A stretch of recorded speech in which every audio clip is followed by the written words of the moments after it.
One of the things that I wanted to do is tell you a little bit about my background, because what I've been doing with CCEW over the last 2 years is actually enabled me to function and work with teams in a variety of different ways. I began about 2 years ago as a mentor for one of the teams. I started in the summer and continued into the fall. And by the end of the fall, one of the professors who was working with that technology and I decided we would form a company. So I became a CEO of one of the startup companies and one of the spin-out companies that came out of one of these technologies. And I've been doing that for now about 1.5 years. And then I moved into a third role, which is entrepreneur in residence, which was a role that Daniel recruited me for. And this is the one that probably is the most fun, because it gives me an opportunity to meet weekly with all the teams and talk about all the different technologies. I get to ask them questions. They get to ask me questions. I get to learn new terms, learn new technologies. They teach me things that I didn't even know existed. Some of the new college lingo, I guess. I'm sure I'm going on to a lot of it. We get to meet every Tuesday night. I eat more pizza than I probably ever eaten in my life. But it's a lot of fun, as you can tell, and a lot of hard work that goes into it as well. So I've had the privilege of working with CCEW in a variety of different roles, and I'm glad to be able to be here this evening.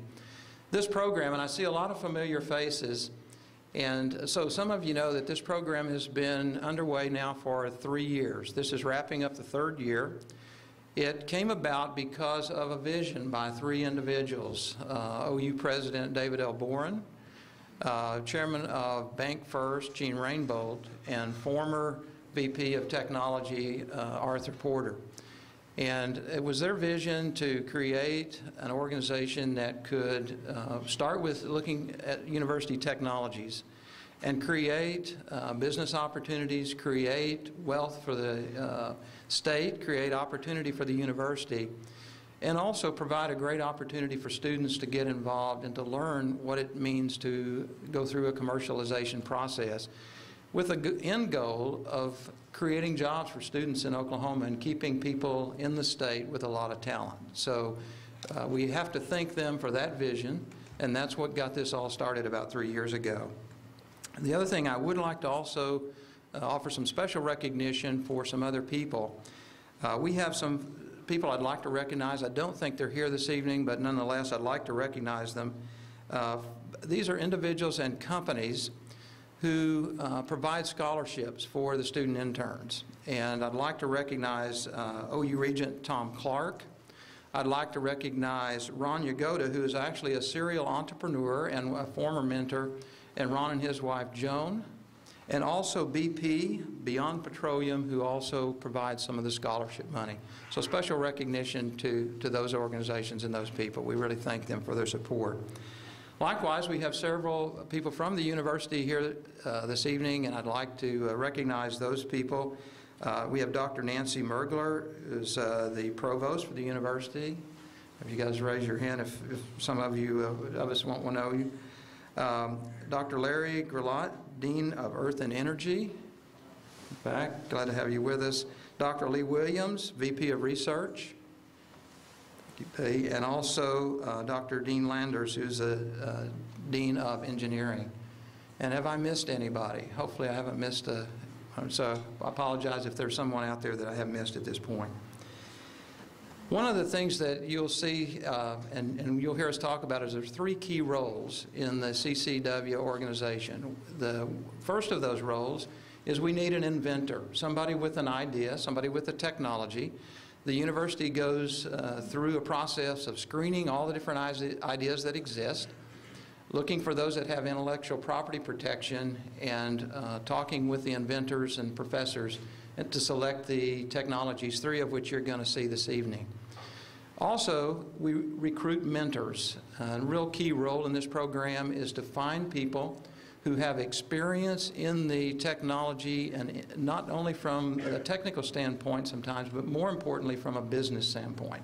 Someone that can advise the students on what it means to create a company from the technology that they're working with. And the third key role is one that's going to be very visible this evening, and that is of the student interns. So those three roles are very critical, and you're going to see, like I say, the interns talk about how their technology has gone and give you a lot of information on that, but that has been accomplished with the support of their inventors and their mentors. Also, I want to tell you a little bit about what the students go through. There are several steps along the way through the semester. Each semester starts off with a boot camp, and a boot camp is about a day-and-a-half long process. The students learn about the technology. They get their initial exposure to their inventors and mentors. They get a little bit of training, a little bit of exposure to some of the terms that they're going to work with throughout the semester. They learn who their team members are, and they make some of their initial plans to get started. The next part of the program is one I mentioned earlier, and that is the Tuesday night meetings. And it's actually a class where different people from the community, from the state, come and speak to the teams every Tuesday night. That can be anything from what it means to patent something, to public speaking. How do you be a more effective speaker and communicator? And a whole variety of different topics. Some really great people come in to speak to the students, and that happens every Tuesday night. And then the commercialization team that's formed with 4 students and 1 project leader to go out and attack each of the technologies, and that team then works throughout the course of the semester. And those are the teams you're going to see this evening. I'd like to point out some results that have come out of those teams in just 3 years. There have been 3 licenses of technology with the university. There have been 2 spin-out companies. There's been $950,000 raised in support of those technologies, with over $1 million pending from some national grants and state grants. So this isn't just another class exercise. This is real world. This is real money. And these students are helping people create businesses that are going forward in this state. And I think that really speaks to the quality of work that they do. And you're going to see the last part of the process, which is the final presentation. And that's this evening, where the students get up in front of you, and they are going to tell you about their technology and about the work that they've done. And they're going to make some recommendations to those people who are going to move forward with the company around what needs to be done next. So with that, I'd like to turn over the microphone to Colin Fitzsimons, who's going to talk a little bit more about the process.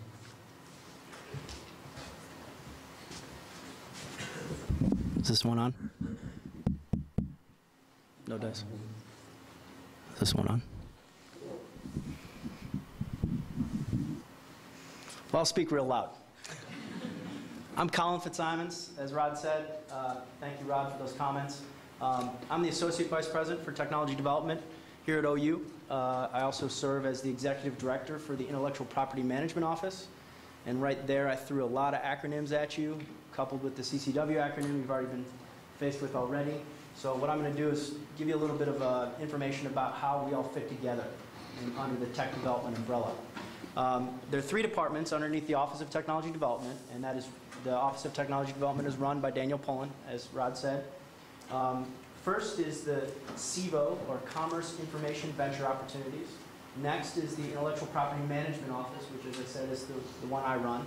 And then we have the CCW, which is why we're all here tonight. These departments fit together very well.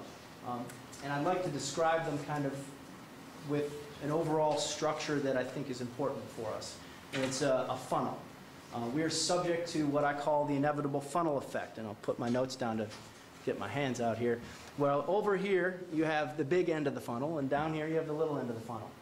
The more research dollars, the more research ideas that are germinating at the large end of the funnel, the better chance we have for things to be commercialized outside of the small end of the funnel. And how we do this as 3 departments, CIVO. CIVO is really the bird dogging operation from a tech development perspective. They're out there looking for the Joel Martin runs CIVO, there he is right there. they're out there looking for the intersections between government, business, and the university that would benefit the university. Now, often these start as research projects, which culminate in ideas. Sometimes they leapfrog that, and there's an external company that's interested in some IP that we already have. But in any sense, CCEW is really kind of the first, the foot in the door type of operation, really to seed that funnel, if possible, from a tech development perspective, so we can get more things moving through the funnel. The Intellectual Property Management Office, our job is to get out in the labs where possible, look for more technologies that we can ask researchers to file as invention disclosures to our office. Our job is then to analyze, Rob went through this a little bit, analyze the technologies to determine which ones lend themselves well to patent protection. Then we, through this evaluation process, say, you know what, we think it makes a lot of sense to put university dollars towards protecting this as intellectual property.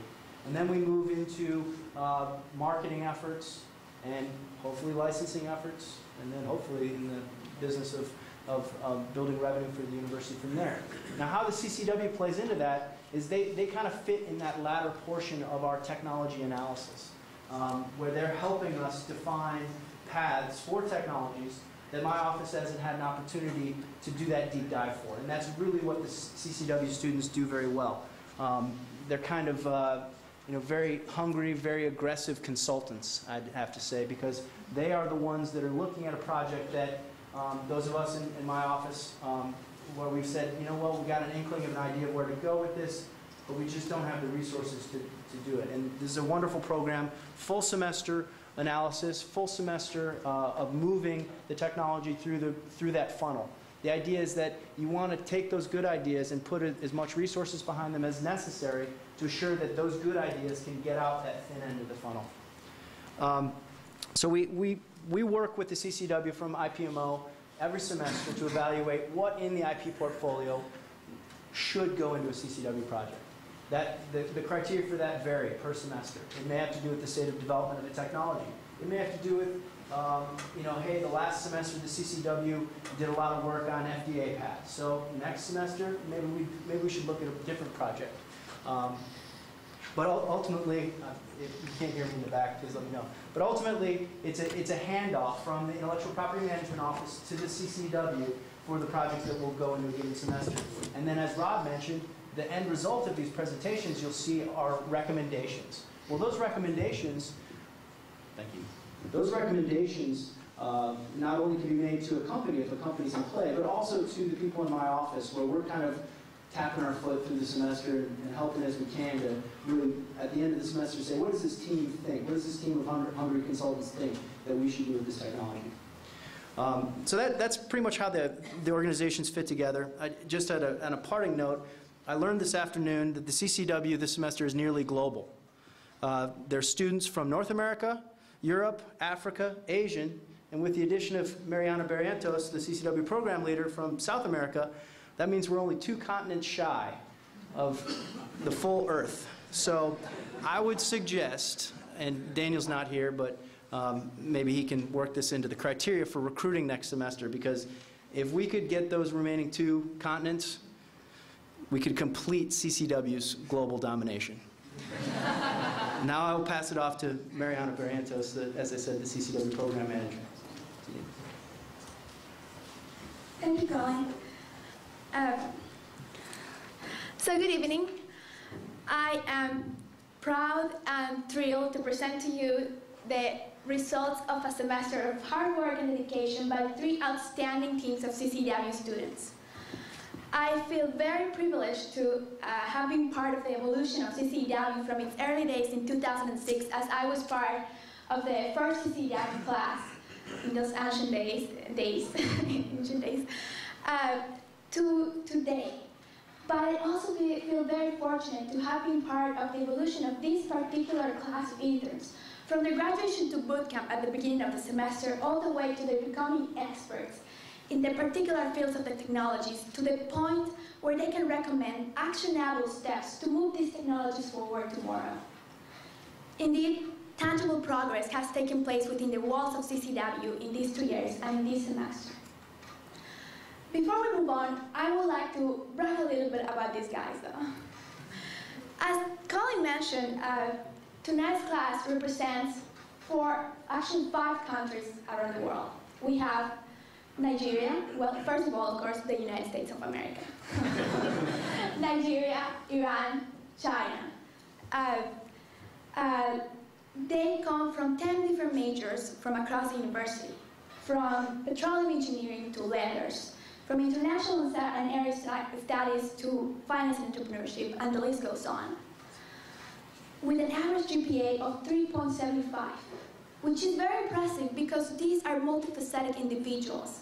We have varsity athletes, artists, young entrepreneurs, outstanding sophomores, juniors, and seniors from 5 colleges across the university. So this is a very special class, and I feel very dear to present to you tonight the results that they have put together. However, they have some things in common as well. They have what we like to call at I-CCEW the intellectual horsepower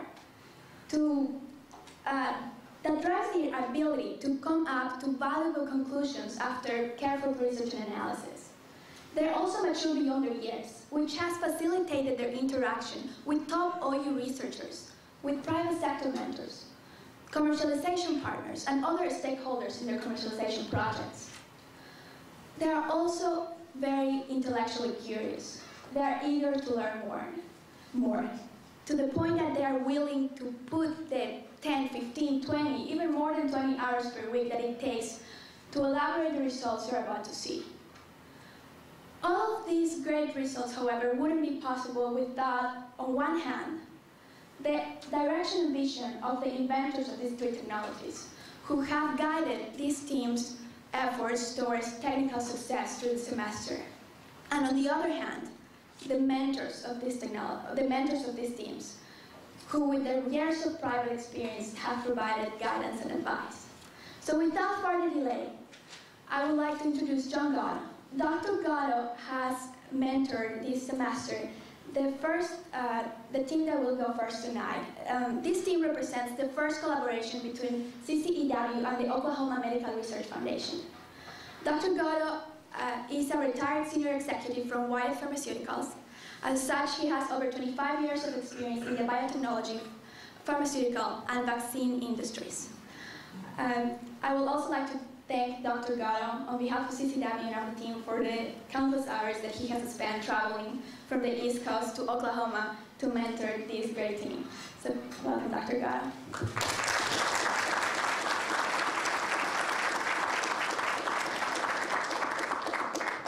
Thank you. Just a very brief introduction of who I am and why I'm here. It's been my good fortune to be the mentor of the first team you're going to see, a team working on a technology for inactivating viruses for vaccines. So what makes me qualified to be their mentor? Arguably, as Mariana has said, it's 20-plus years of experience in the pharmaceutical industry, and more specifically, one of those few pharma companies that has had 100 years of success in the vaccine world, which is a special case and different from pharma in a lot of ways. By training, I'm a scientist, and I started off the first half of my time in the pharma industry as a scientist, working away in the lab, doing the nuts and bolts things that it takes to develop new products, the research, carrying out all the studies that support the FDA filings that you'll hear about from the team. It's a lot of work. The second half of my time there, I moved more into the business sector, and I had a position in business development and licensing, where the task was to actively go out into the world, find those new inventions coming out of university research labs, medical research centers, government labs, biotech companies, etc., bringing them into our company and applying them to our own product development programs. So as such, I was the recipient for many years of the kind of pitches that the universities make to companies trying to get their technologies adopted.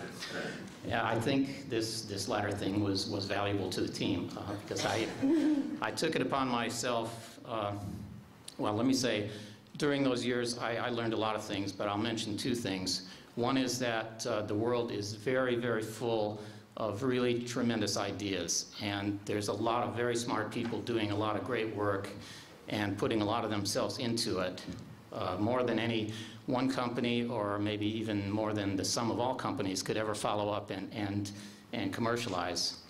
Having said that, the other thing I learned is that for every great idea out there, that idea is facing a minefield of obstacles and thousands of things that can prevent it from going any further. So with regard to mentoring the team, my task was really to provide periodic reality checks on what they were doing, which I think was valuable, but to do so in a way that would not kill their enthusiasm for the project. And I think you'll see momentarily that, whether it's through my efforts or not, that it ended up that way. They maintained their enthusiasm all the way through. They quickly mastered a mountain of factual things, and from that synthesized a very credible, rational, logical plan to move the technology forward and increase its value. So I think you'll see that very quickly. And while I'm up here, I'll thank CCEW for the opportunity to participate in this thing, which has been great fun for me. I still get a kick out of referring to myself as a retiree, by the way. But, and thanks to the team for being so enthusiastic, for doing 100% of the work that you're going to see here, and for really applying themselves to it. Thank you.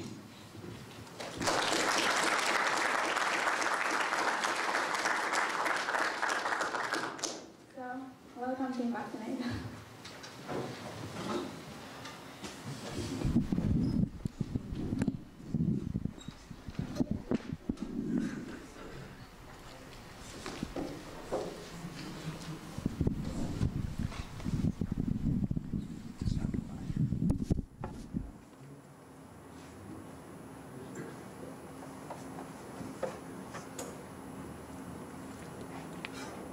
Welcome to the final CCEW final presentation. We are Team Bluebacks. This is the first collaboration between CCEW and the Oklahoma Medical Research Foundation.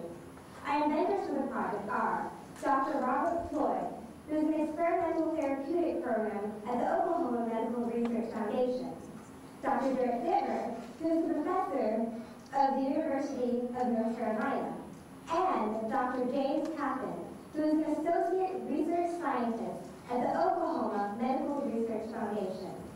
Our mentor is Dr. John Gatto, who is the former vice president of global business and development at White Pharmaceuticals. My name is Samantha Ali, a psychology sophomore, originally from Brighton, England. I'm Toby Oberchini. I am a senior in control engineering and originated from Lagos, Nigeria.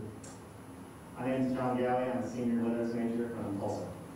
And my name is Jessie Hafner. I am a junior entrepreneurship and supply chain management major from Bixby, Oklahoma. And our team leader is Stafford Marquardt, a microbiology and entrepreneurship senior, originally from Mililani, Hawaii. And talking about Hawaii, I would like you guys to sit back, relax, and imagine yourself vacationing in Hawaii. As you're walking throughout the rainforest, all of a sudden you feel a slight pinch. Looking down, you realize that you've been bitten by a mosquito, but you just brush it off, not thinking much of it. However, whenever you return from your vacation, you realize that you have contracted dengue fever. Although this is a concern for many American travelers, this is in fact a greater concern for many people living in developing countries. In fact, you might have heard of the recent outbreak in Mexico.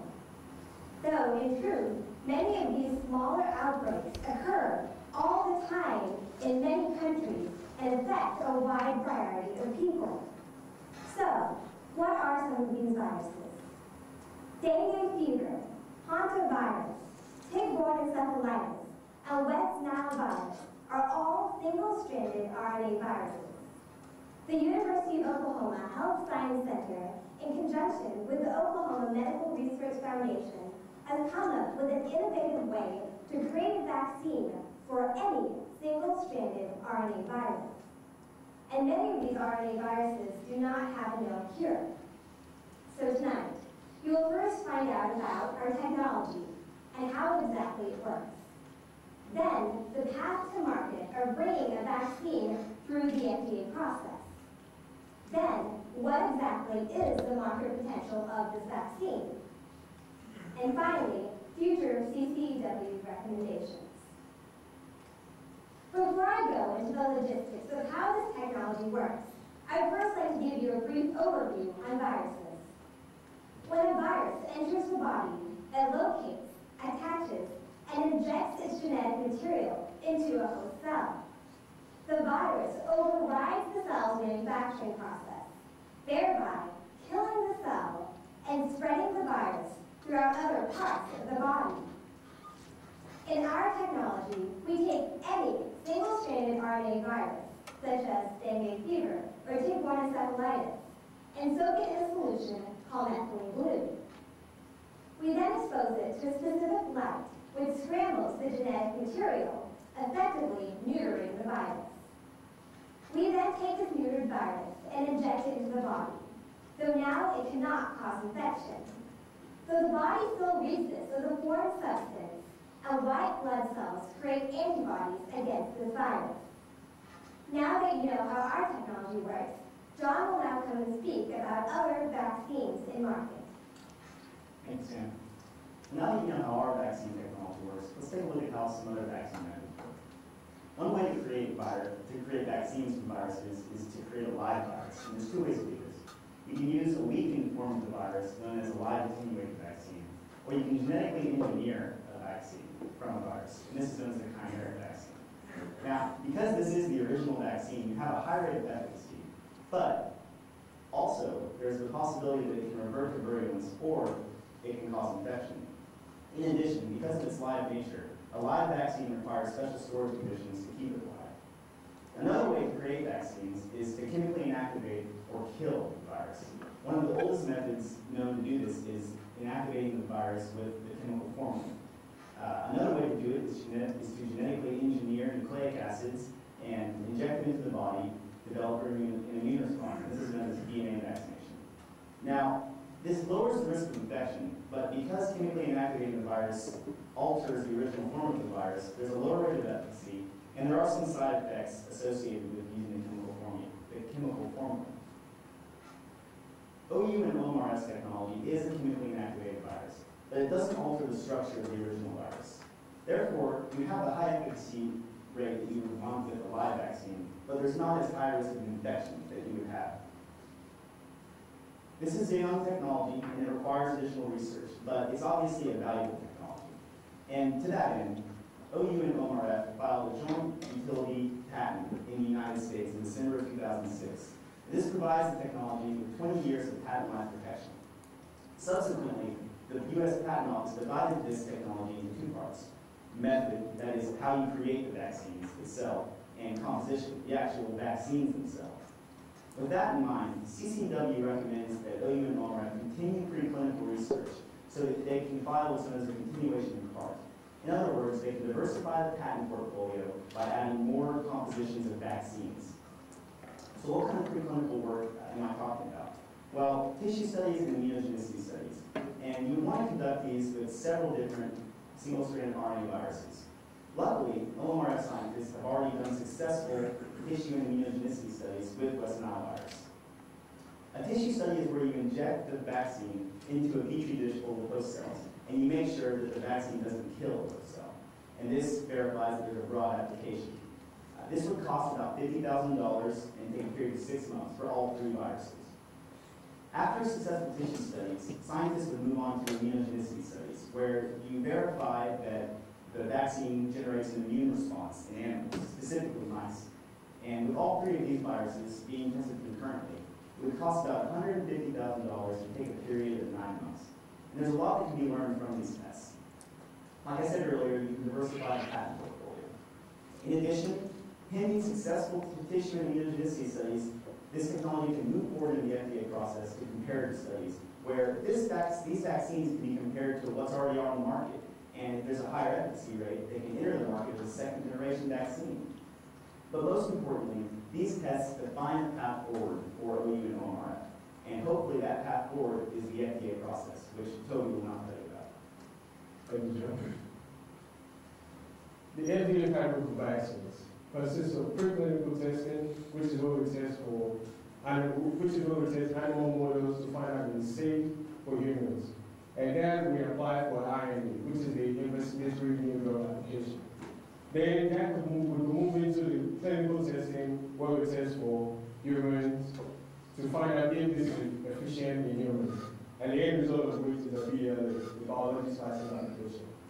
Clinical testing is divided into 3 phases, phase 1, 2, and 3. Currently, the inventors have been able to do some basic research using West Nile virus and methylene blue, as John has told you earlier.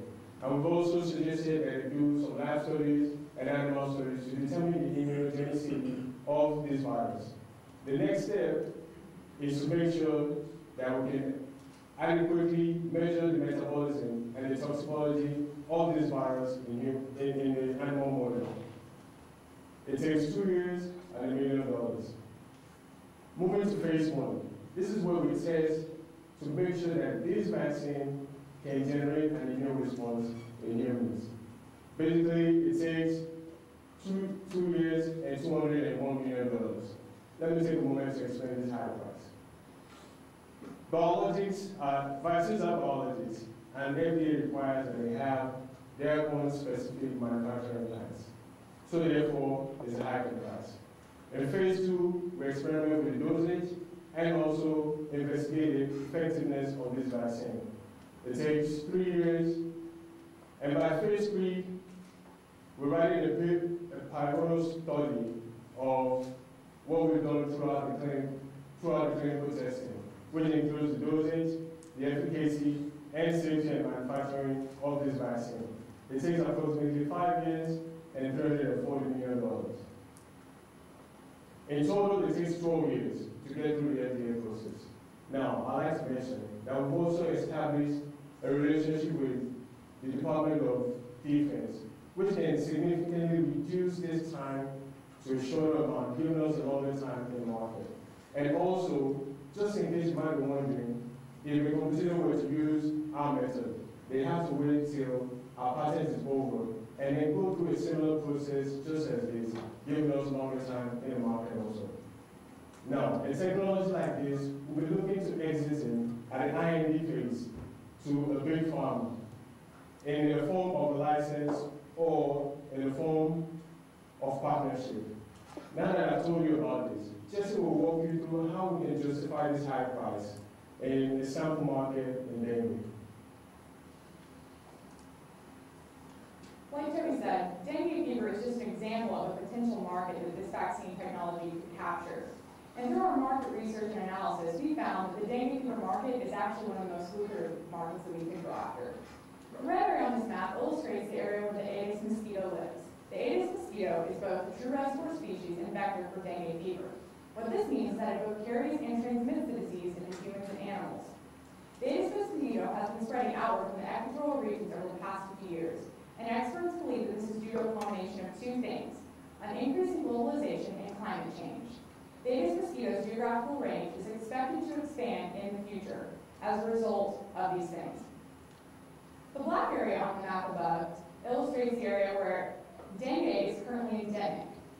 Dengue fever is also expected to spread with the expanding range of the Aedes mosquito, making dengue fever an enormous public health concern. Further bolstering this evidence is the steep increase in cases worldwide over the past 50 years. As you can see, over the past decade, the average number of reported cases worldwide has been 4.9 million cases per year. However, global public health authorities such as the Center for Disease Control or World Health Organization agree that the actual number of cases is between 50 to 100 million cases per year.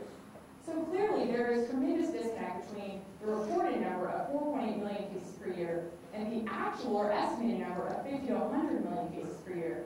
So why is this? Well, the Center for Disease Control believes this is due to underreporting. There is poor, insufficient reporting structure for diseases in developing and semi-industrialized countries throughout Latin America and Africa. As you can see above, The red area shows the Aedes mosquito lives, and then there are these small confined regions where dengue is supposedly endemic in the population. Well, the Center for Disease Control believes that many of these red areas are actually dengue endemic, showing that, again, dengue fever is a tremendous market that is only growing. And now that we've talked about the number of cases of dengue fever,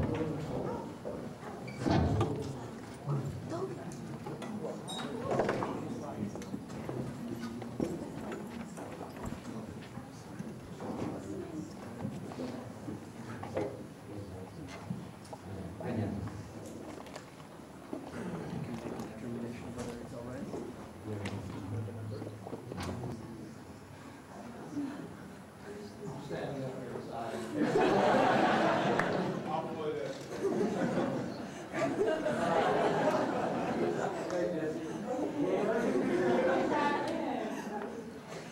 Okay, so when looking at measuring the market for dengue fever, we identified 3 different segments. The industrialized traveler segment, military, and civilian residents within the endemic regions. We delved further into the civilian market. We measured the accessible market for each of the 3 economic segments, industrialized, semi-industrialized, and developing economies.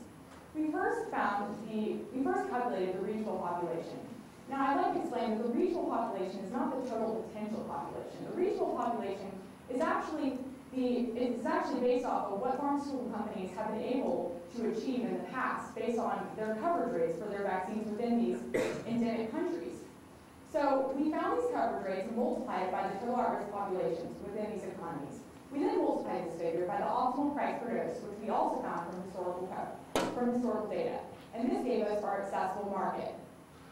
We did each of these for the 3 economic segments, and we found that in total, there's a total civilian market of $8.5 billion. Now, if you'll remember, Toby explained that the total FDA cost of going through the FDA process are $763 million. Clearly, there's a market to justify these high costs. And I'd like to further establish that this is only one segment within one virus market. There's also the military and traveler segment.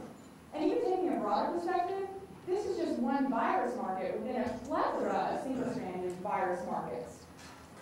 So now that I've shown you the potential for this vaccine technology with regard to market size, I'm going to explain how pharmaceutical companies get their vaccines to the end consumer. Well, for industrialized economies, pharmaceutical companies can either sell directly to the hospitals and clinics or sell to the governments of these economies. And for semi-industrialized and developing economies, the pharmaceutical companies can either sell to the government or they can sell to non-governmental organizations such as UNICEF. These non-governmental organizations procure in large economies of scale at low unit prices. The non-governmental organizations then either sell to the governments of these economies or donate directly to the end consumer. Now, in the past, the majority of vaccines from non-governmental organizations have been donated to the end consumer. However, over the past 10 years, more and more governments are financing the procurement of their own vaccines. So what does this show? Well, it shows that the market within semi-industrialized and developing economies is becoming more stable and self-sustaining. So now that we've shown you how the intellectual property actually goes from the lab through the FDA process, and we've shown that the potential market that this vaccine technology can capture, Toby is going to tell us. Sorry about that. All right. So what have we found out so far and our recommendations? Currently, we're recommending that I-CCEW identify funding for this research and also research additional virus markets to come up with an estimate just as Jesse is showing you.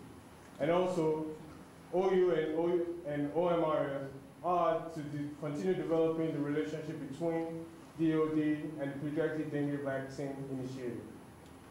We're also suggesting that when CCEW identifies the fund, OU, OMRF should go ahead and apply for it, and also conduct the tissue and immunogenicity testing.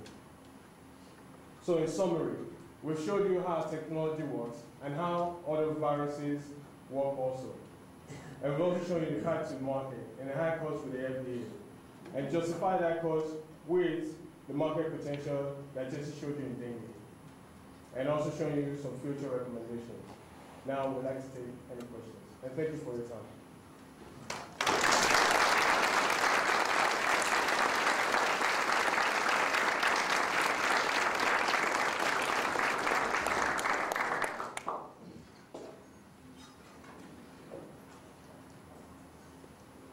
Yes, sir.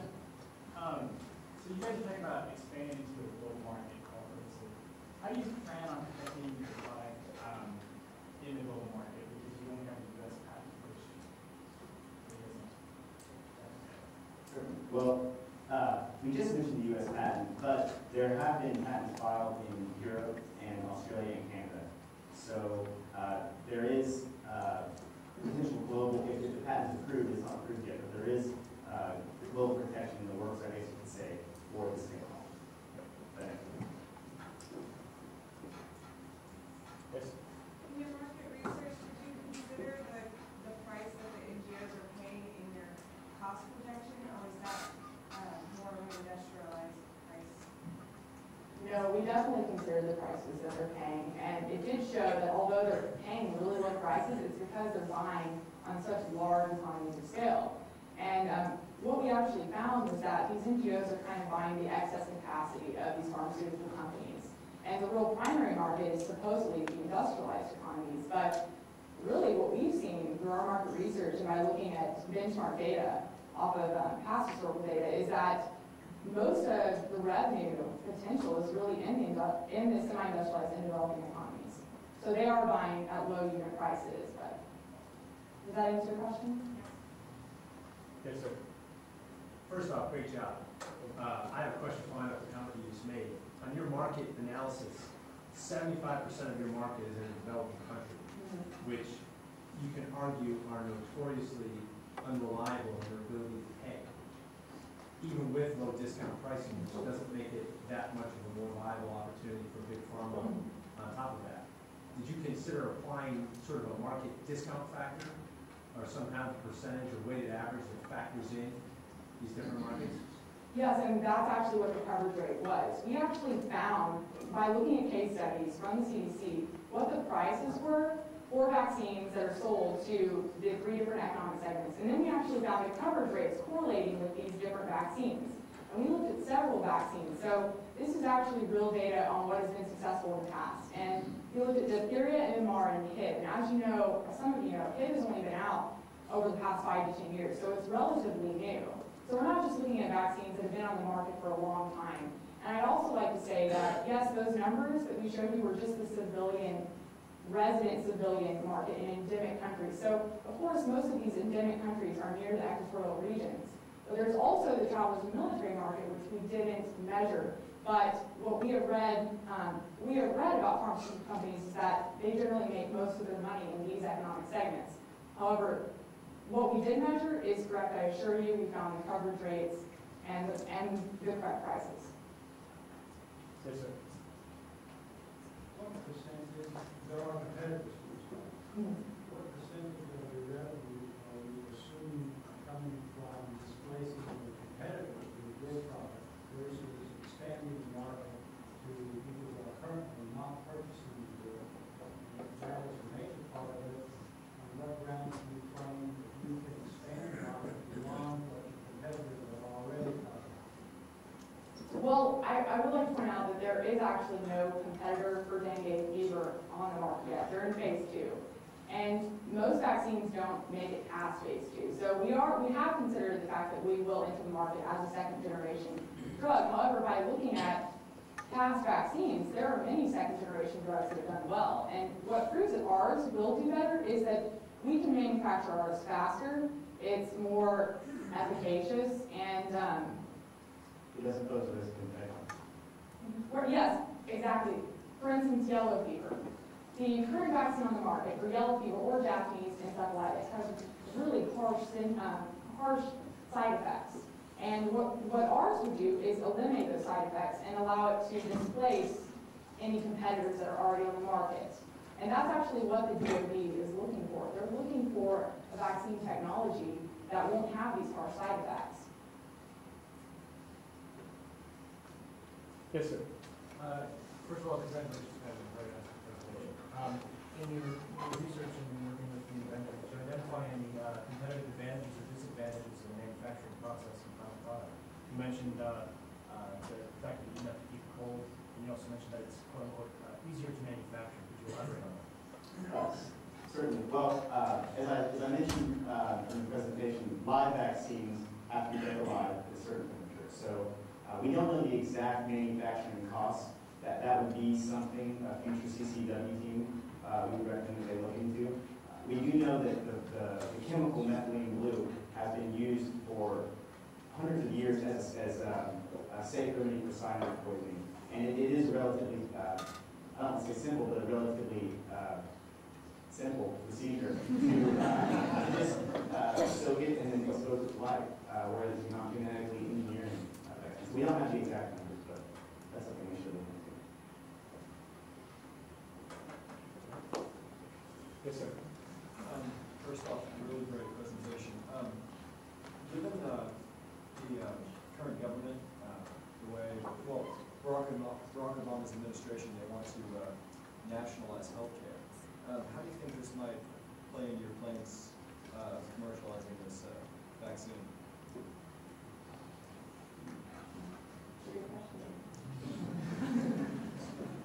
That's actually one we haven't thought about this year.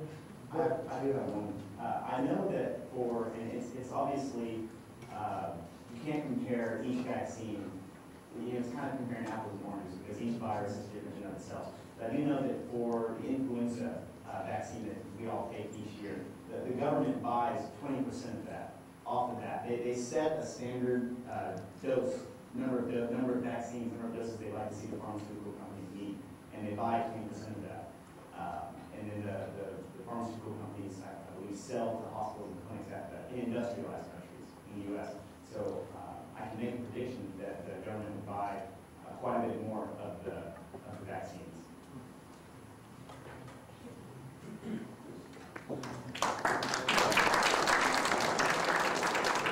Last question, so we can go on to the next one. Yeah. Just a quick question. I seem to remember, I actually have an uncle that researches dengue fever, and I was talking with him about it at one point in time, and he mentioned that there are different strains of dengue fever, different kinds. Is this an all-encompassing? Is it more targeted? Does it work for all kinds of dengue fever, or are there, because what he was talking about, some are easier to actually work with, and some are much more difficult. How does this? That's why we suggested clinical testing in this. Preclinical testing in it to find out if it could work for all of them. But then currently, the way the technology works is that it can work for any single-stranded RNA virus. So theoretically, it may work for all strains?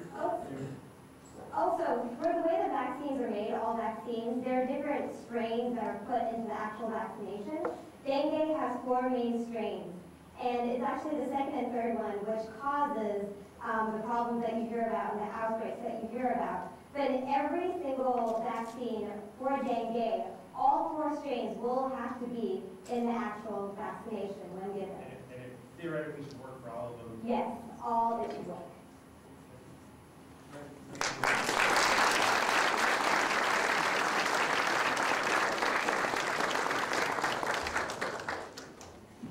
What you have seen is the product of hundreds of hours of research and analysis that have created tangible value for both institutions, the University of Oklahoma and the Oklahoma Medical Research Foundation. Congratulations to the Bluebacks.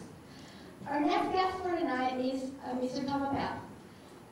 He has mentored this semester at teams that work with a technology that promises to change the world, to revolutionize the world of materials as we know it today. Mr. Tom Appel is a very dear friend of the program, as he has been involved since the early days of 2006, and he's a serial entrepreneur and current president of Intrepid ADSB.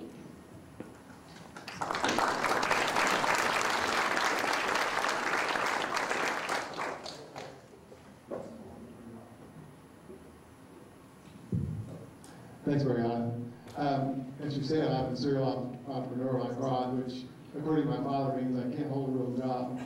So I've had the good fortune of being able to move around quite a bit. And I spent a lot of time in Boston and time in Dallas. And the reason I'm involved in this program, I actually came back in 2000 or 2001 and spoke to a class. It was a predecessor of CCEW. One of the things I asked, we had 23 members, 23 students in the class, I asked a question that has stuck with me since that day. It's the reason I'm involved in this. I asked how many of these graduating seniors plan to stay in Oklahoma? 0. Not a single one planned to stay in Oklahoma. And these were ostensibly our best and brightest, and that bothered me.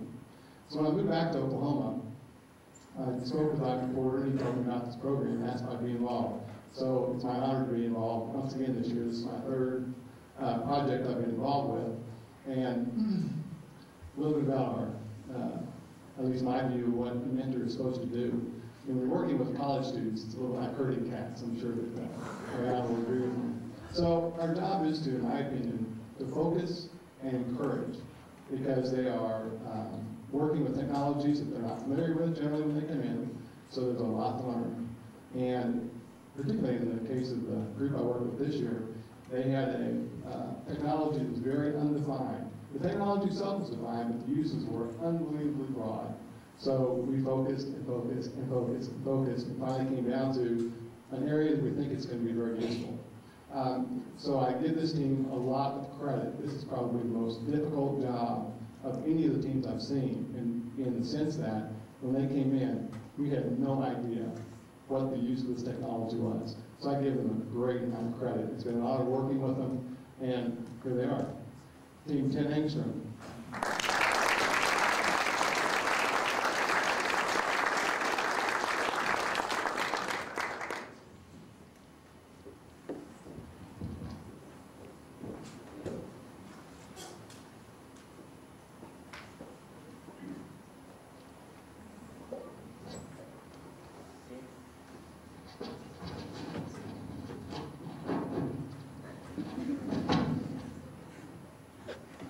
Thank you all for coming out tonight. We are Team 10 Angstrom. My name is Blake Trippett, and I'm a finance and entrepreneurship major from Beaver, Oklahoma.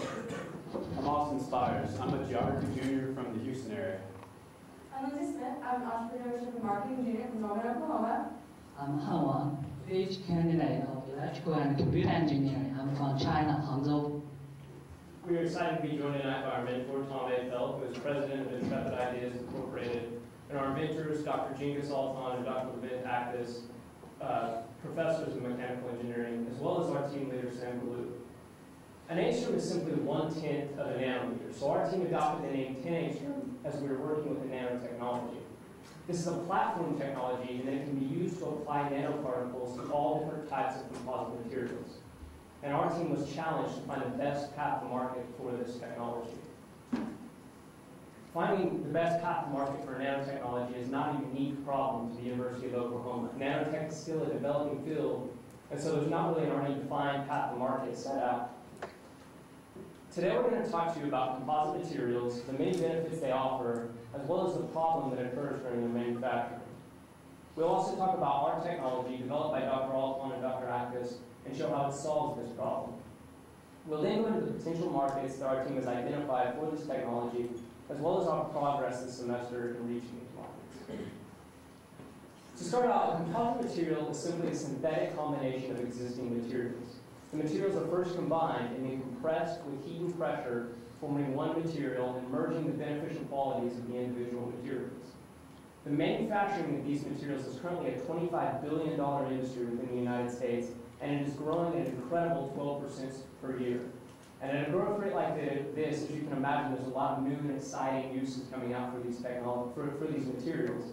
And a good example of that would probably be the Boeing 787 Dreamliner, which I'm sure many of you have heard about. Composites are the primary material used in the construction of this plane, and they're making this plane lighter and cheaper to build without sacrificing the strength and durability offered from traditional materials. However, these materials are not only being used in planes. I mean, they're used in anything from recreational equipment to car parts. So, I mean, composite materials are making all new products better. Going back to the Dreamliner here, there's a major problem in manufacturing some of these composite materials, especially parts that are thick. A good example of one of these in the Dreamliner would be the wing spar, which is the main structural component of the plane. It is the piece that stretches from tip to tip of the wings and essentially serves as the spine of the wings. It is in the manufacturing of thick pieces such as this, as well as many others, that current methods for manufacturing composite materials experience great difficulties. I'm going to hand it off to Austin to talk more about this problem. Thanks, Blake. Blake just said that there's a problem in composite material manufacturing. Right now, we're going to talk about that problem, see how everything works in there, and find out exactly how we can remedy that problem. We're going to continue with the wing spar example that we started with. The blue square that you're seeing right there, we're going to have represent the wing spar, or roughly any composite material in general. And the graph that's next to it is going to represent the final step in composite material manufacturing. A very high heat, high pressure oven that each material will go through before it's ready to be implemented. Now, in an ideal world, when this heat and pressure is implemented, this would be the cure curve that it looks like. With a steady increase, culminating in an ideal, mandatory core temperature and time length, and then a steady decrease. However, current manufacturing cannot reach this ideal curve. What happens is this. In curing, the composite material develops a superheated core, which actually drives the temperature up to an overshoot, which renders the composite material flawed and useless. Continue with the wing spar. If this were a wing spar going into a Boeing 787, they would have to scrap it. It wouldn't go into one of the wing planes. Current manufacturing has found a way to address this problem, but it's ineffective and, quite frankly, causes some problems as well.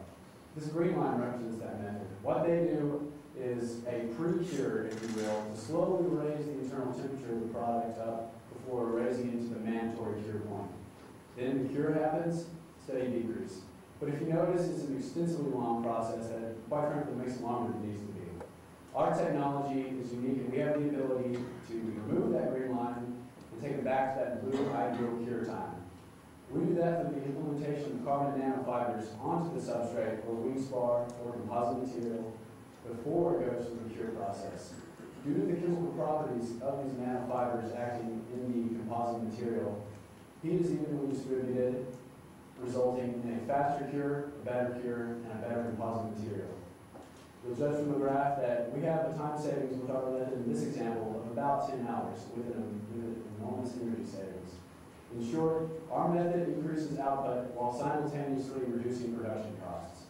And this is an extremely compelling technology, and I'm sure you're asking, has someone tried this? And honestly, they have. But we have a unique advantage in that our method evenly distributes these nanoparticles onto the substrate so that they may retain all the positive benefits that these nanoparticles have, and they may transfer these onto the composite material we're curing. Competing methods are not able to do this. They deposit in clumps, and these clumps don't have the same benefit as evenly distributed nanoparticles, rendering their benefits near negligible. Here's our benchtop prototype developed by Dr. Belton and Dr. Atkins. Our patent has been filed in the US and European nations, and the way the wording patent works is that it covers all composite materials, all nanoparticles, and all combinations therein, basically setting this up to be a massive platform technology that can impact markets other than the US and markets worldwide. In short, we have a very competitive, soon-to-be very protected technology that's going to impact many markets. Now, talk about how we're going to get there, and what markets we're going to cause our impact in. We're going to do that stage. Thanks, Austin. So as you can see, this technology is very exciting. The challenge of every CCEW team is to devise a path for development. For our technology, this starts with intellectual property security. Next, the technology must be validated. And validation asks, does the technology work? Once the technology is verified, it needs to be commercially proved. Specifically, does the technology work in practical applications? Then, once the technology is commercially proved, it needs a way to get distributed to the final user. And this is where a commercial entity comes in that will distribute it to our users. So how will we actually develop the technology this semester? Earlier this month, an intellectual property agreement was signed with AVPRO, a local aerospace composite materials specialist. The University of Oklahoma and AVPRO have partnered together in the submission of the Oklahoma Nanotechnology Applications Grant, or simply ONAP. The funds received from the grant will go towards further research and development of the technology. Additionally, AVPRO has agreed to match funding dollar for dollar, giving us a potential total of $180,000 for development. Next, we have a commercial proof of concept. And this comes with further research and development through AFRO and Dr. Alton and Dr. Aptis within practical applications. And one of the very exciting things about this partnership is that it can lead to possible distribution within AFRO's already established customer network, including prospects like Boeing, Lockheed Martin, Raytheon, and the United States Air Force, specifically Tinker, which is Oklahoma's third largest employer. So now that you know a little bit more about the technology path, the path of development the technology is taking, here's a little bit more about our market. The United States composite material manufacturing industry is a $25 billion industry. And there are four main components of this industry, including aerospace at $5.5 billion, recreation at $3 billion, structural components at $11.2 billion, and the automobile industry at $5.3 billion. So how do we get our share of this market? As I mentioned, AFRO, a local aerospace composite material specialist, has agreed to be our commercial partner. Now this is our key point of market entry and where our technology can make the most impact up front. In the future, OU will need to evaluate other ways to get into these other attractive industries outside of the AFRO partnership. But now here's a more detailed view of the aerospace industry. As I said, it's a $5.5 billion market. And of that, carbon fiber products make up $2 billion. This is where we can initially target. In the future, we will be able to, with further research and development, we will be able to tap into these other attractive industries. So you can see that the market potential for this technology is tremendous. And now this is just one way we see the technology developing. Now I'd like to hand it over to Han to tell you more about possible future development opportunities, our team accomplishments, and our team recommendations. Thank you, Rick. As you see, it's a very exciting market. So how can we get our share of this market? As Lindsay mentioned, we have already formed a very great commercial partnership, commercial partnership with Apple for aerospace industry. However, there are many other exciting markets with potential for this technology.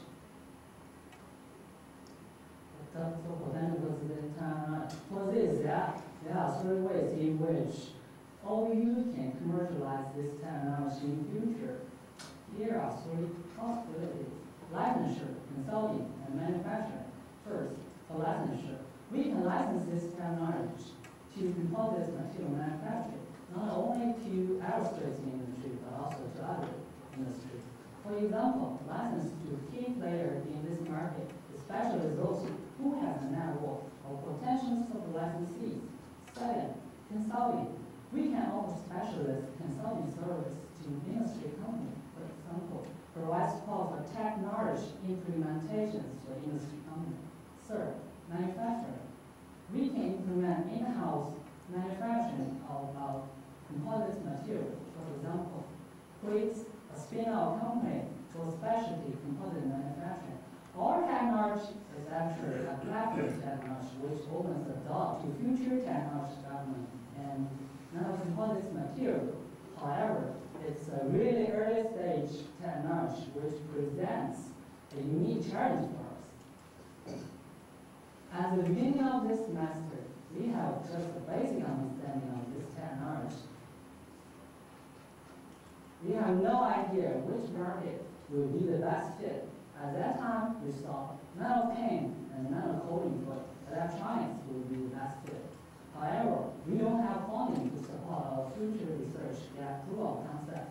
We went to our class to looking for possible funding and one opportunity. Later, we identified that nanocomposite material would be the best fit.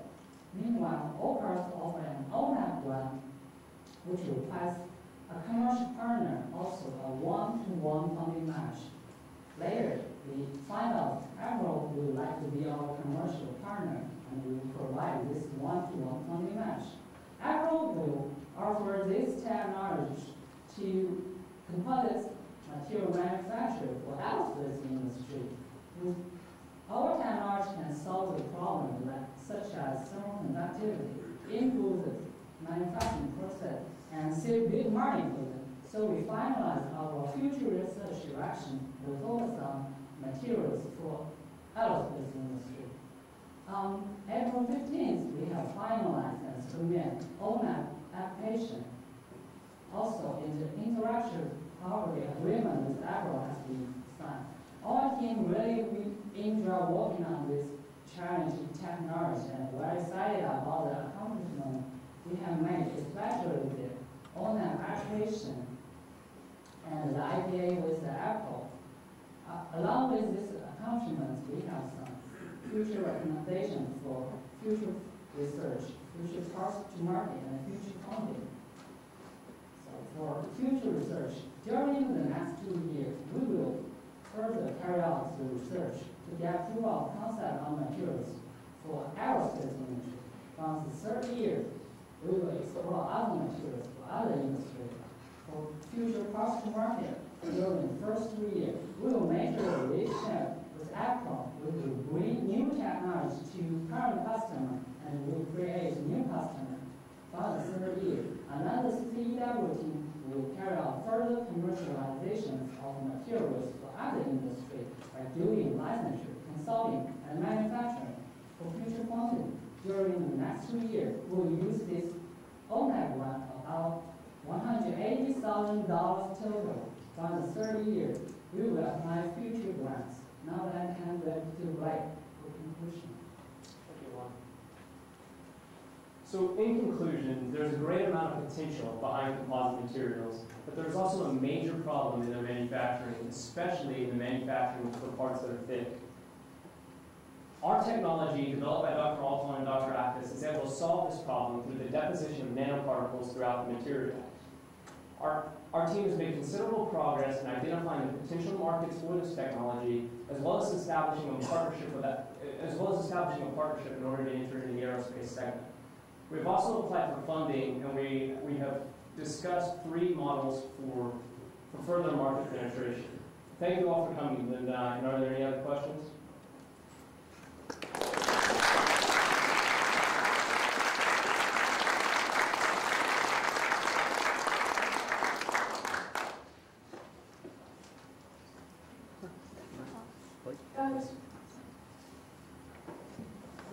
OCAS is the Oklahoma Center for Advancement of Science and Technology. It's funded by the taxpayers of the state of Oklahoma.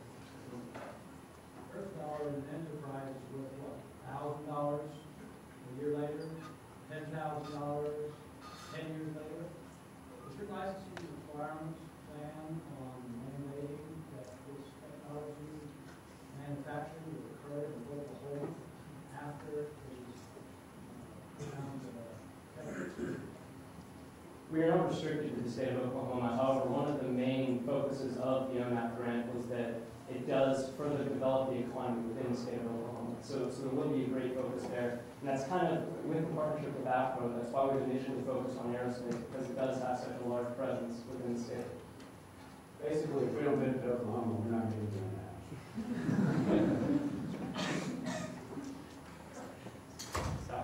First of all, great job. I do have one question.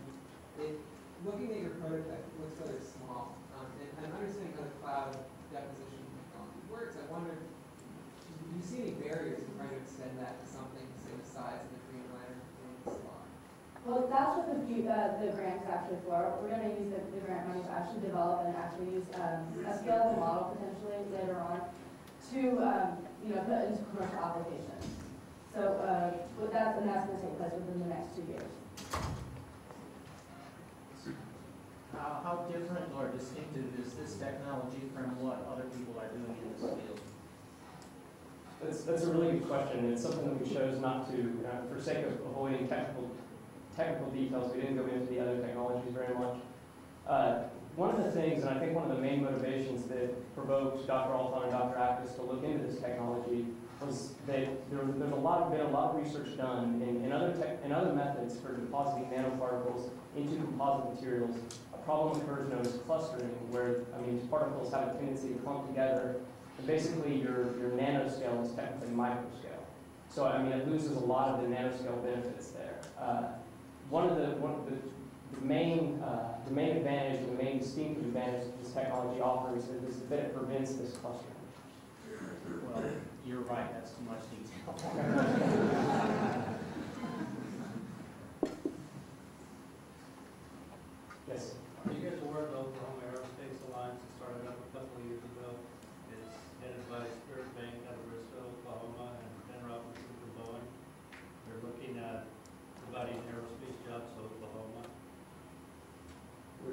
We actually are aware of this. What's the name of it again?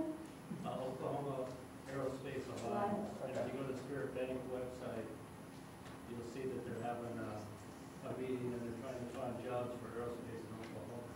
Which might be an avenue for you guys to Right. look at. Government licensure and other commercial opportunities out there. Thank you very much. Any other questions? Okay, great. Thank you guys.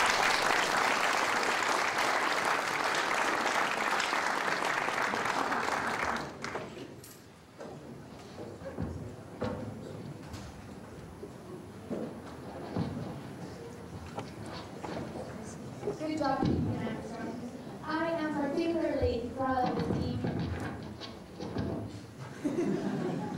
as they have managed in 4 months to answer a very amorphous question and produce a tangible value by identifying a direction for research and a commercialization partner. To introduce the last presentation of the night, we'll have Mr. Pish Patel, who is the CEO of PL Studios, a leading educational software company based in Oklahoma City with over 36,000 students registered throughout the nation. Mr. Pish Patel's collaboration, this is the second semester that Mr. Pish Patel collaborates with the CF.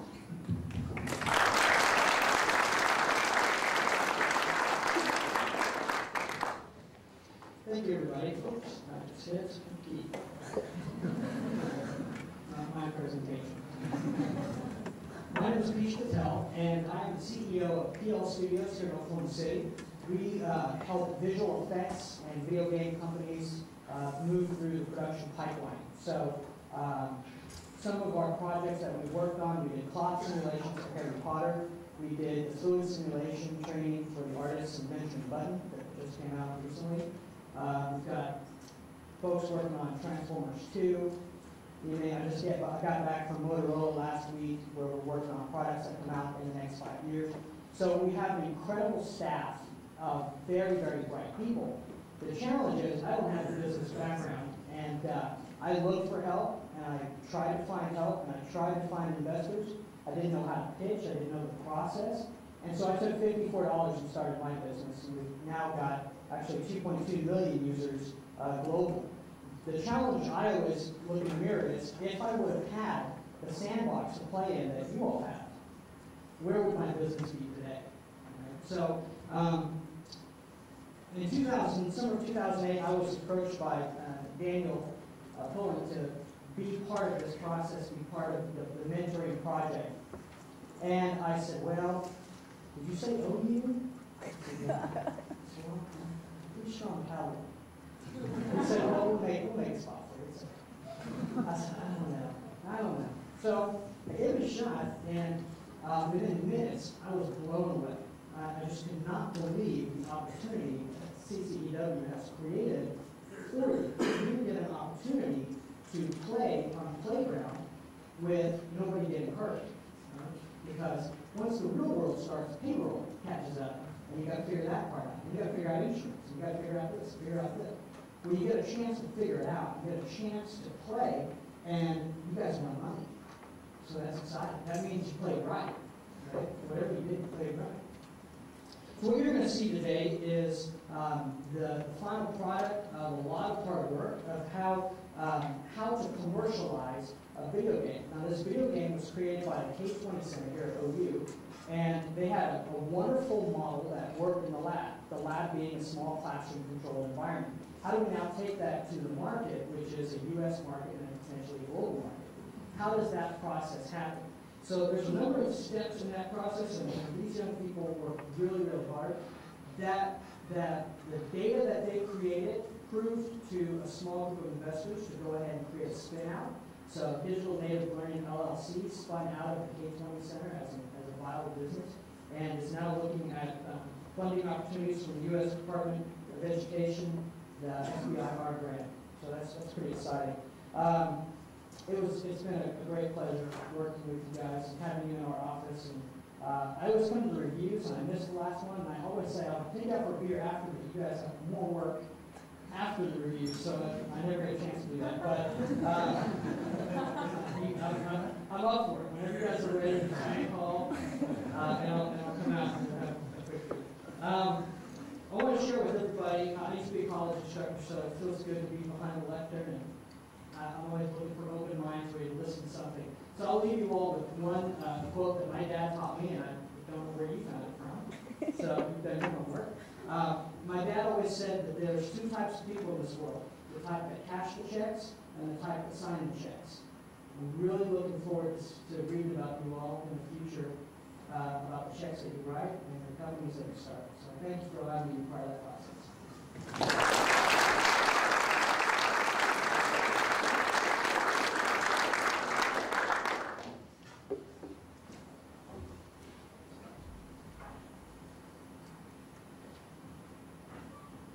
Thanks, Steve. You made my job introducing things really easy, so I appreciate it.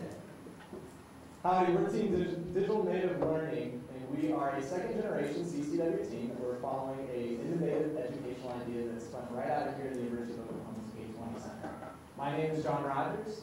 I'm an industrial engineering senior from College Station, Texas, and this is my team. I'm Derek Case. I'm an international area studies sophomore from Edmond, Oklahoma. My name is Hamid Fazeshkian, and I'm an entrepreneurship and finance major sitting here at the University of Oklahoma. I'm a native to Iran. My name is Brittany Ryan. I'm an entrepreneurship and management junior from Dallas, Texas. Before we go on any further, can anybody hear me? Or everybody hear me? We had a little type. Oh, there you go.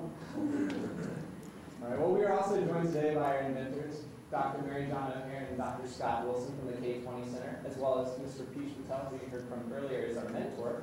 He is the CEO of PL Studios in Oklahoma City. Our team leader is Mr. Matt Caldwell, entrepreneurship and finance major right here from the University of Oklahoma's Price College of Business. So there is a problem in the United States educational system. Kids are bored.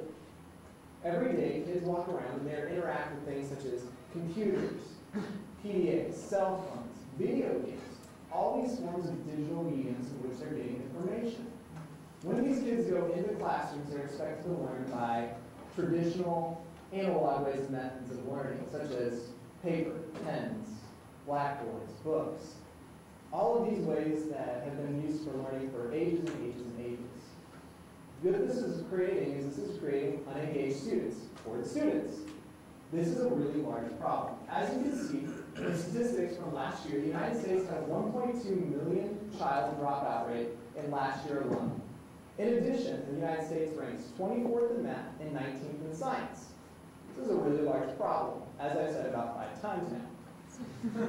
The K-20 Center has devised an innovative way of educating students using video games and problems within those. In their first adventure, the K-20 Center created McLaren's Adventure, which highlights the escapades of millionaire McLaren and his travels to an island with students in order to do quests and activities. These quests and activities utilize such things as spreadsheets to do calculations and graphs, word processing journals that they can go and turn back into their classrooms, into their teachers.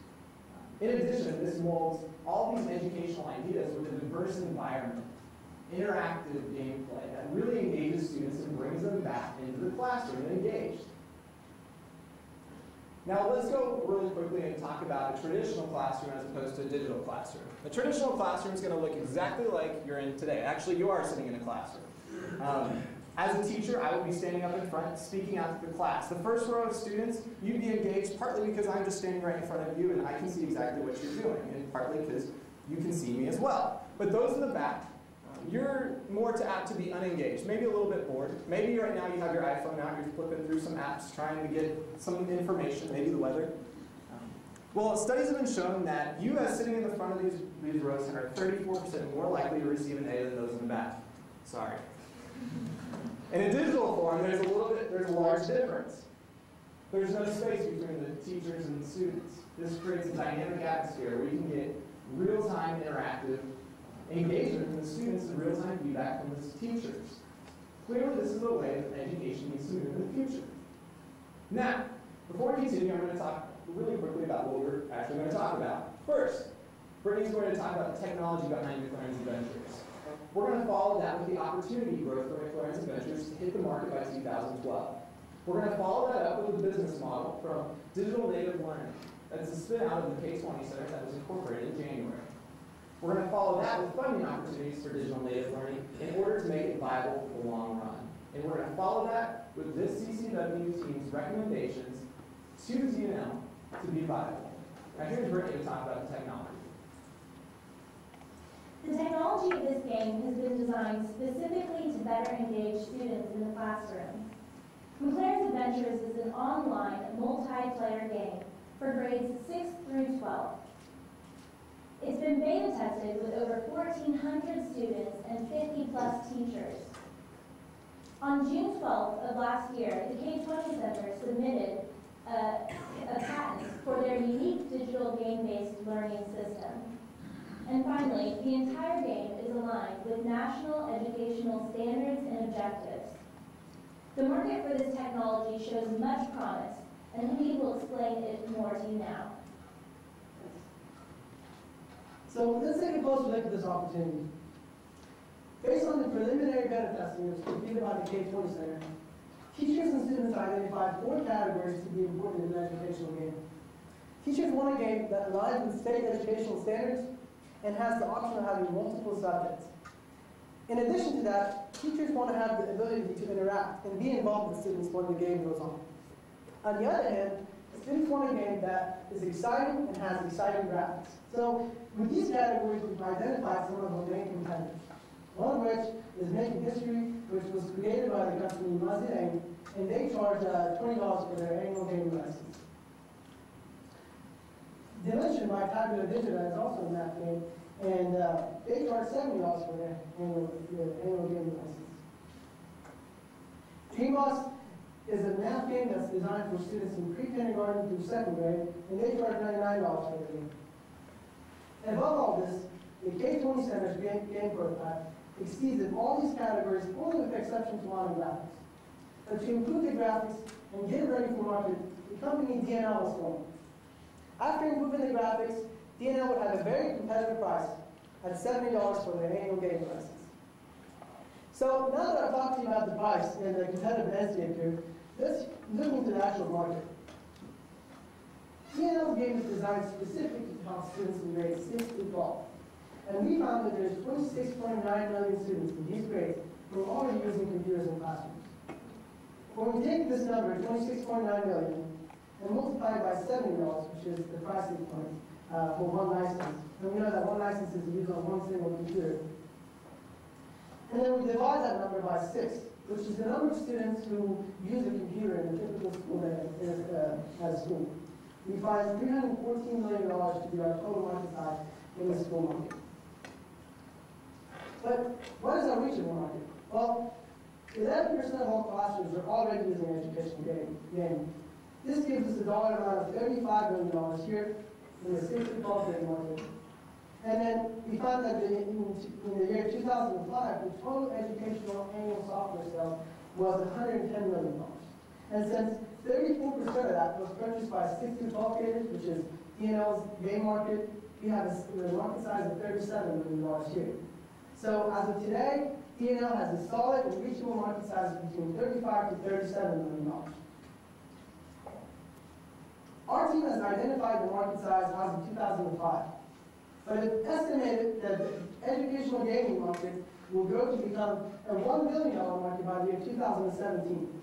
This gives us a 19% compounded annual growth rate, and with this rate, in 2012, when DNL releases their first game and gets into this market, the total market size will be much larger at $442 million, and the reachable market size is estimated to be around $145 million. So I've talked to you about this opportunity that awaits DNL. Let's hear a little bit about how they can take advantage of this opportunity and reach into this market. Each player in the business model utilizes their core competencies to better commercialize McLaren's Adventures. The K-20 Center is a subsidiary of the University of Oklahoma. They provided the educational research used in the prototype for McLaren's Adventures.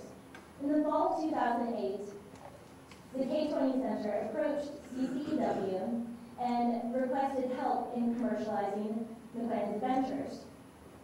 Last semester's team recommended that the K-20 Center create the spin-out company DNL. This semester, our team recommends that DNL form a strong partnership with a publisher. After this semester, when CCEW is removed from the business model, 3 key players will remain.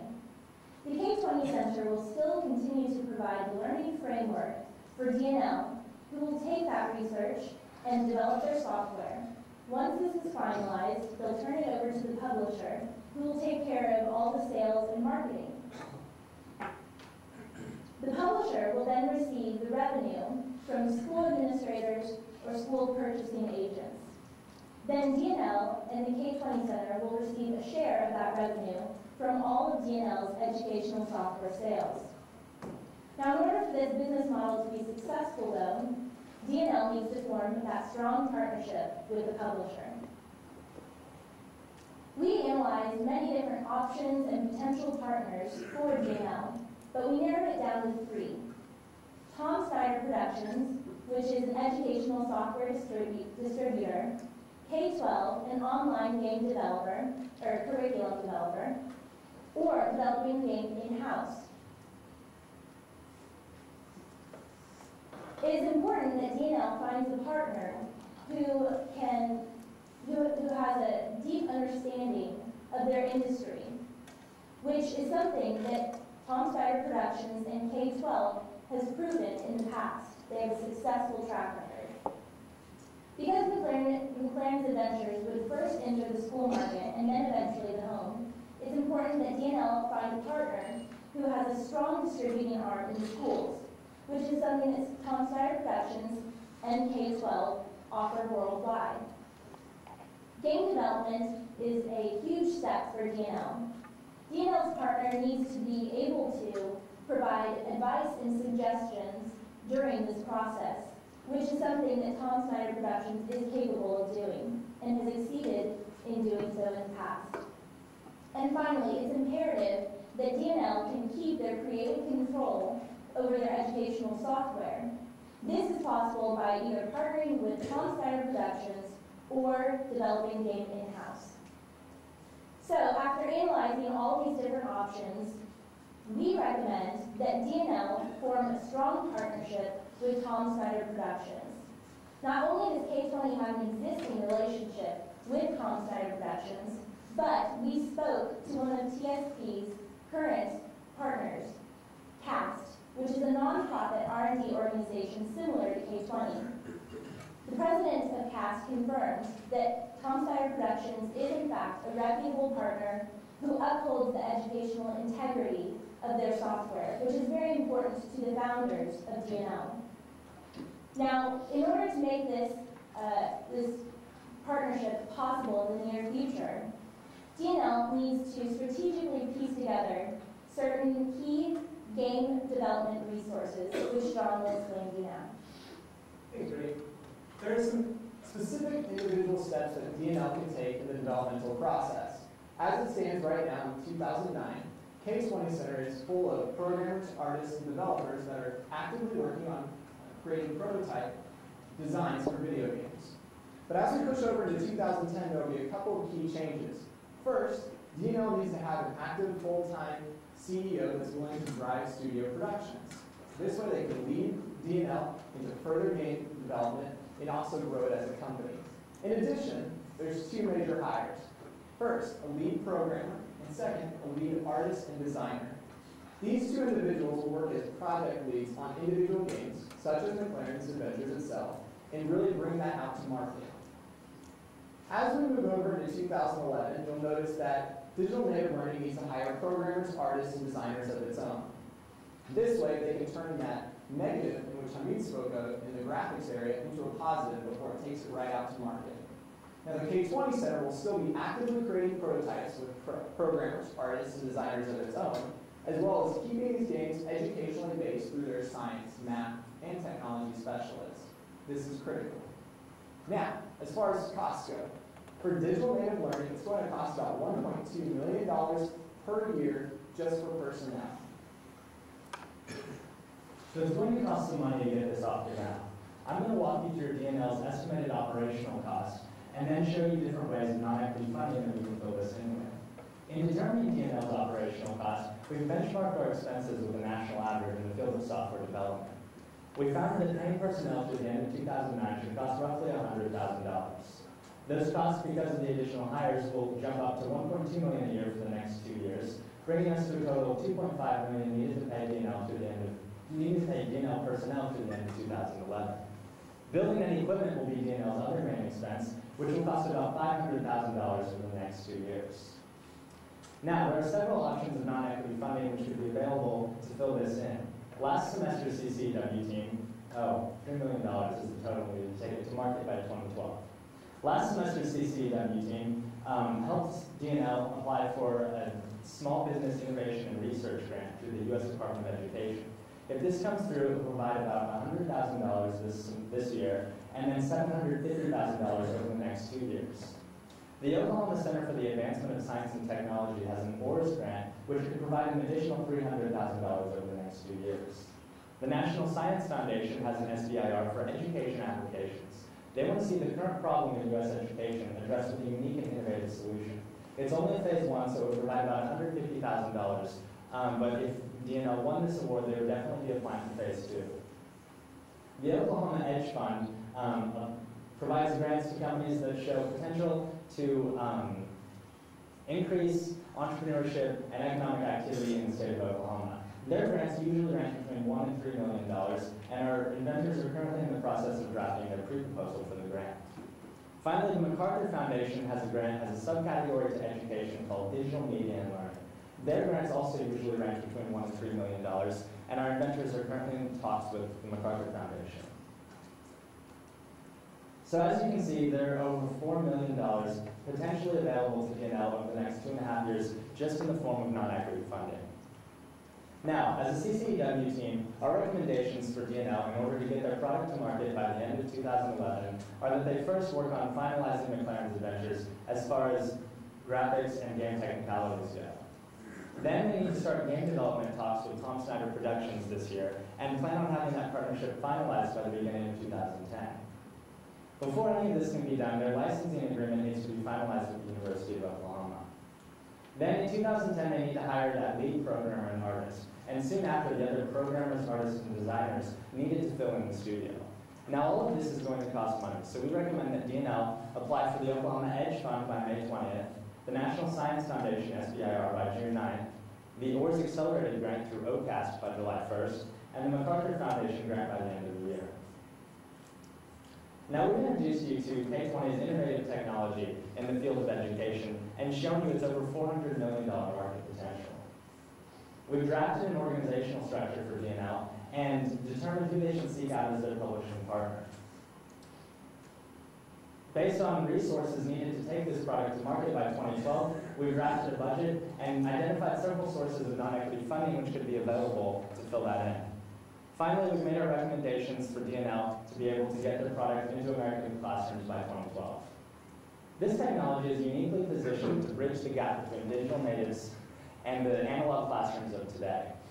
By providing the digital generation of digital education, this technology could catapult Oklahoma to the forefront of educational innovation and reposition the United States as a leader in the field of education. Thank you for your time tonight. I would like to take a few more minutes to answer any questions you may have.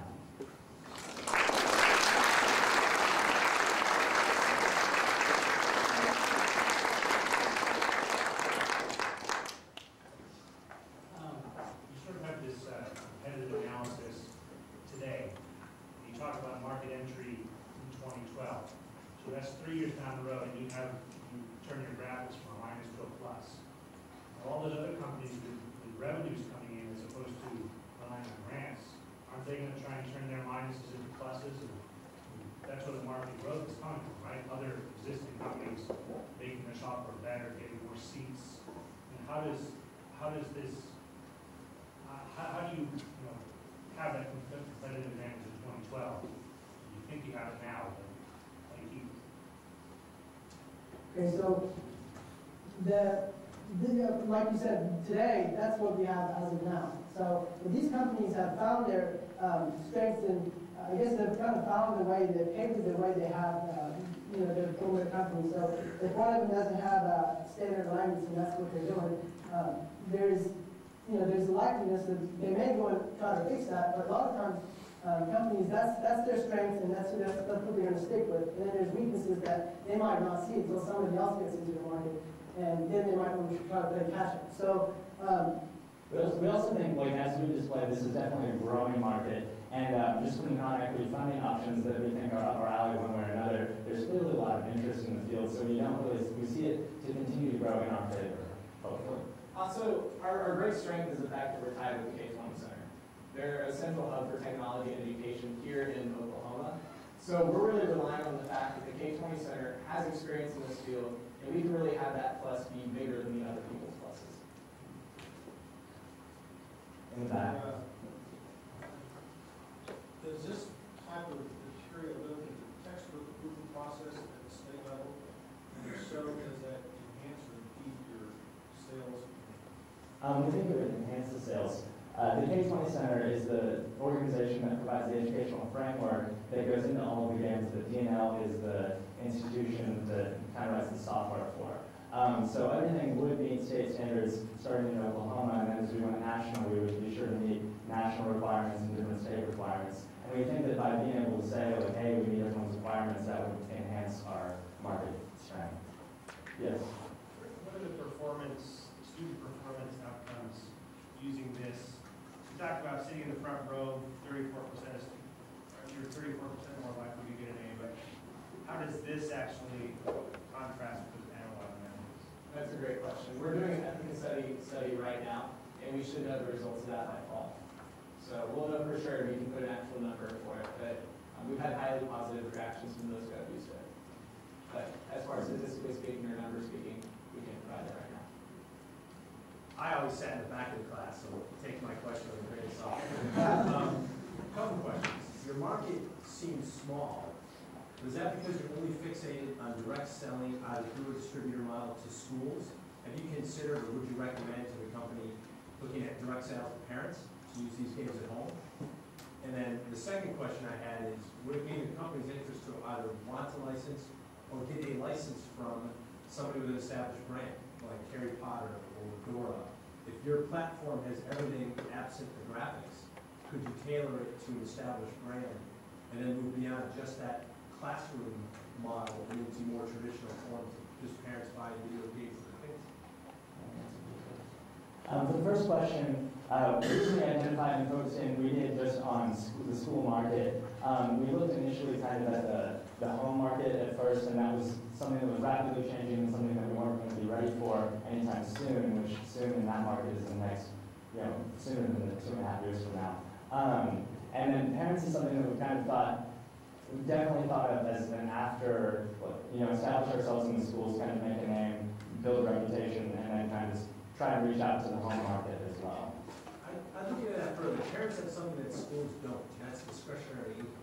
Okay. To that question that was asked, the question that was asked earlier about the approval process or the efficacy rates, if you're held to that standard and you're fixating your revenues on just that particular market, that may be where you get your proving ground, but there's a lot of educational games out there where you have better margins, parents, kids are wanting it, supermarket, they want it. Right. Also, to answer your second question about possibly aligning with a more popular game like Harry Potter or something, we, in developing a distribution strategy, we analyzed the possibility of doing just that. But one of the major barriers that we ran into was the factor of can DNL keep their creative control. One of the most key and critical aspects to their technology that DNL wanted to keep was the educational integrity and make sure that it doesn't start bending and conforming to a more fun, a more entertainment type of game as opposed to an educational game. So that it is possible, but for the sake of keeping the creative control over the game, that's not the primary focus at this point. And again, the focus is, to make the game fun, but at a standard educational level to make sure we're moving along.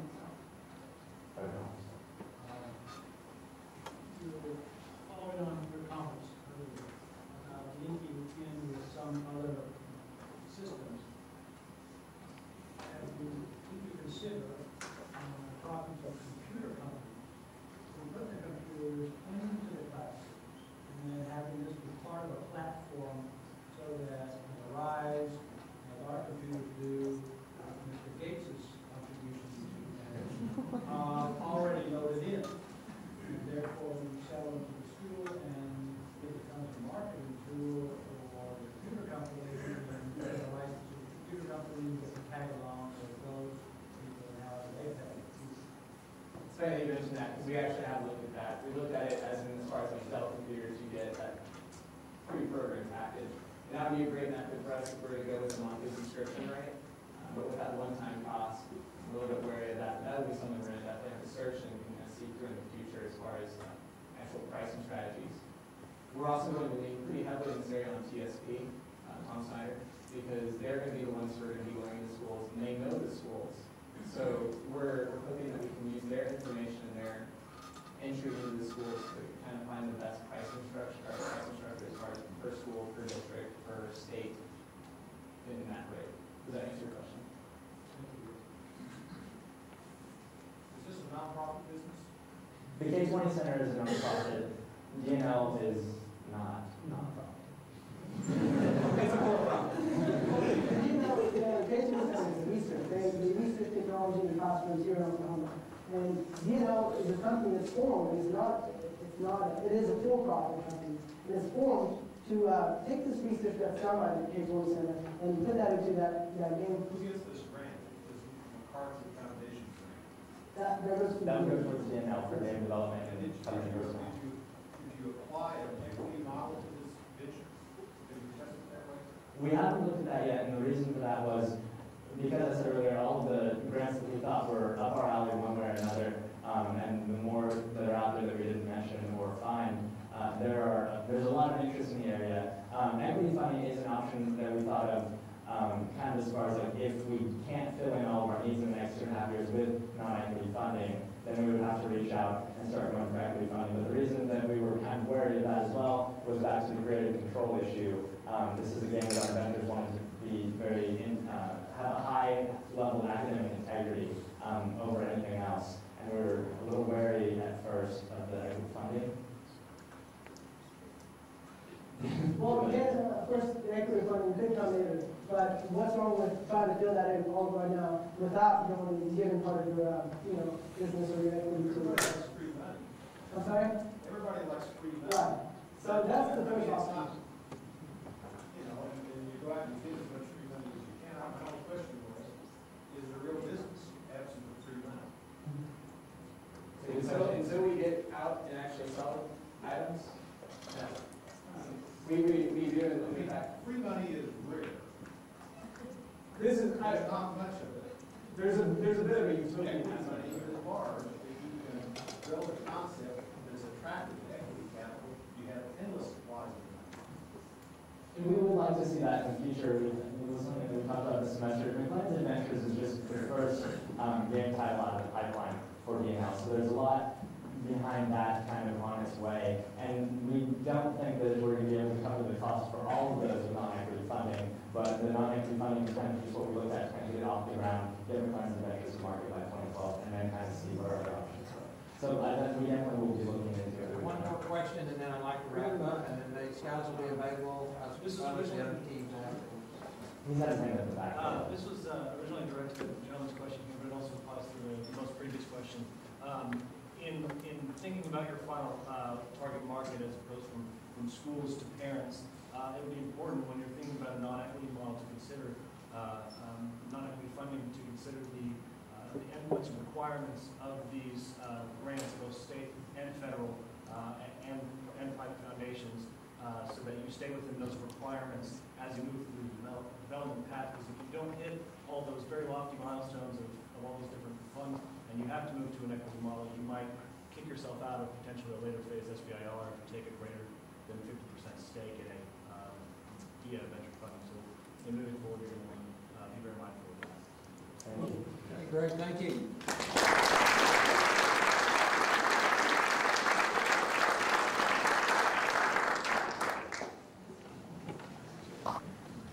Digital native learning represents the official graduation of a collaboration opportunity that started 2 semesters ago between CCEW and the University of Oklahoma K20 Center. As you have seen, this team has produced tangible results, including an intellectual property agreement and the better portion of $850,000 in funding pending. To close our guest for tonight, please let's welcome Dr. Marijuana O'Hare. She is the Vice Provost for School and Community Partnerships at the university, as well as the Director of the K20 Center.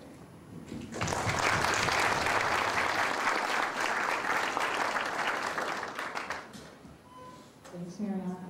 This has been an exciting evening. You all have done so well. And I'd like to just speak for just a moment from a professor, from a faculty member, a researcher perspective, because I want you to know that I have learned more. And I've been a faculty member since a long time, back in the 80s, right 80s that is. And I just want you to know that I have learned so much from being around you and from attending boot camp and attending the progress reviews and learning about all kinds of strategies, exit strategies. That was a new one for me. I never think that way.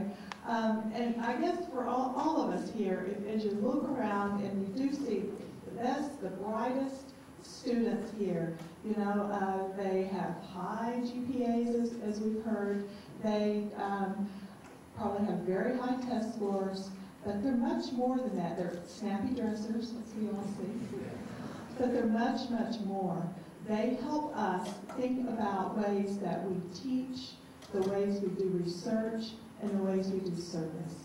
They have, in my experience being with CCEW, I have, in terms of teaching, I have observed them as a learning community. The focus is on learning, the focus is on doing, analyzing, presenting, debating. All of that is wonderful. They've helped me think about my own teaching. In terms of research, I was a researcher in a lab and looking at ways to innovate learning. They have really helped me in CCEW think about innovation, think about business, entrepreneurship. I was not one to have thought of that before, and I want to thank you all for that. And I guess last of all, service. In many ways, they are looking at creating wealth, and if you look at your program and think about their 4 objectives, I would say they're more than these objectives. Of course, they are exposing students to the entrepreneurial process. They're providing opportunities to build real-world businesses. They're accelerating the move of Oklahoma technology to the marketplace, and they're strengthening wealth development in Oklahoma and the nation. But I would say that they're more. They are a great example here at the University of Oklahoma of a learning community, of a group of students and mentors and inventors that help identify, analyze, and help solve problems in their world, in our local, state, global world. And for that, I want to thank you. You are wonderful students, and I just want to thank you for allowing me to be a part of the process.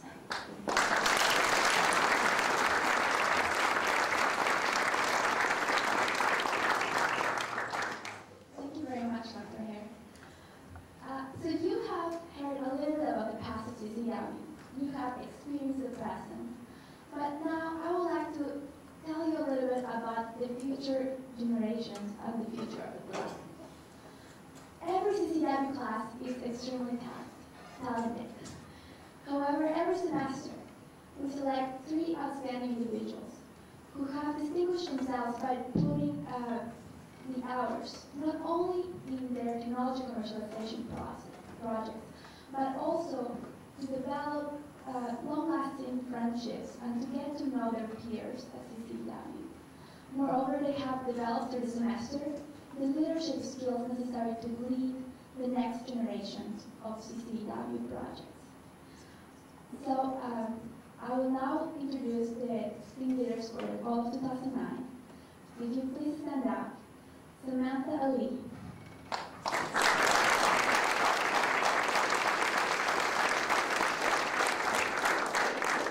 Brittany Ryan.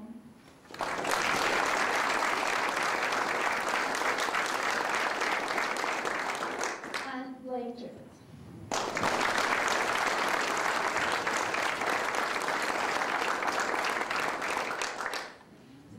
And I'm sure you're all curious to know who are the next CCEW interns, and I would like to introduce the CCEW class of fall 2009. If you will please stand up, William Becker, Sean Bramble, Taylor Krebs, Ethan Lee, TJ Moe, Toby Otsola, Vin Pan, Ryan River, Lucas Rice, Holly Rowe, who is studying in Spain, so she couldn't join us tonight, Austin Slaymaker, and Ben West. Please help me welcome the next.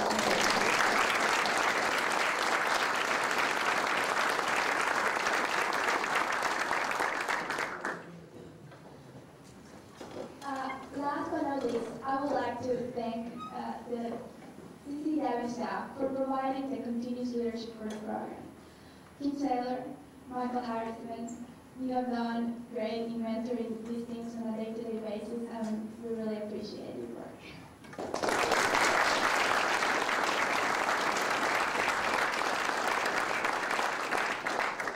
Ross Foster, with his great sense of humor, always manages to take us out of weird situations and lead us towards further progress in commercialization projects. Thank you, Ross.